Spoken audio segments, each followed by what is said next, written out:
9th chapter in IB Chemistry will be oxidation and reduction. Here you need to first define what is oxidation and what is reduction in terms of electrons, oxygen, hydrogen, and oxidation number. Okay. You also need to be able to, or rather, teach your student how to calculate oxidation number. Oxidation number of elements. Okay. Then they also need to determine which species get oxidized or reduced in reaction.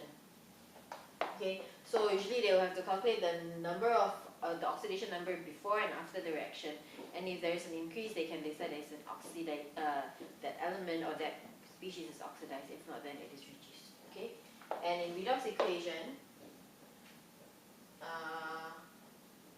your kids need to be able to learn. The kids need to be able to balance redox equations.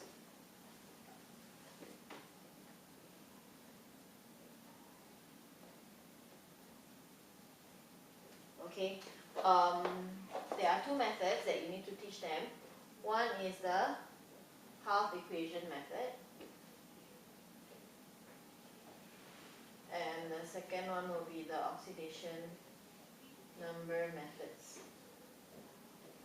Okay, this one will be discussed more in the question section of the video.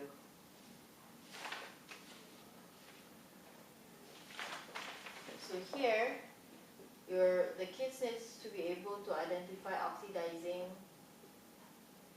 and reducing agents.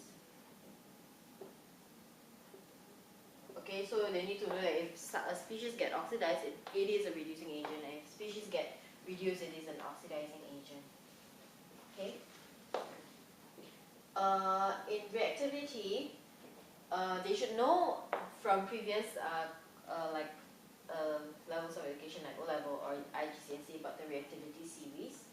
So in the reactivity series, you need to teach your student how to determine which one is the strongest reducing or oxidizing agent in the series. Okay, so strongest and weakest. What do I mean by this? For example, your students need to know the list like potassium,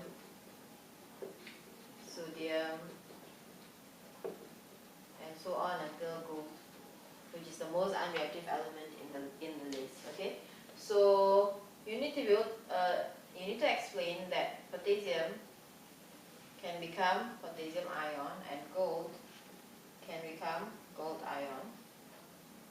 And how? Because potassium has the greatest tendency to be oxidized, potassium is the strongest reducing agent. Okay? And because potassium has the greatest tendency to be oxidized, potassium ion will have the least tendency to get reduced. Therefore, this will be your weakest oxidizing agent. Okay, so one of the more important thing to emphasize here is that potassium and potassium ion are different.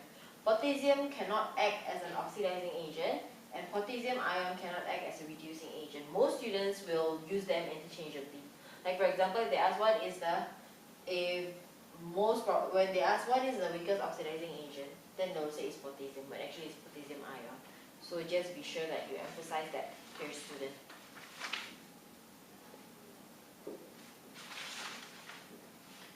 So based on, once they know the reactivity series also, they need to know the feasibility of a reaction happening. Okay? So this is where you tell them a more reactive element will displace the ion of the less reactive element in a compound. Okay, so for example, if you put potassium inside a solution of gold nitrate, for example, the gold will be displaced from the solution and potassium will dissolve. So the same thing, you need to apply this to the halogens also, but in the same concept.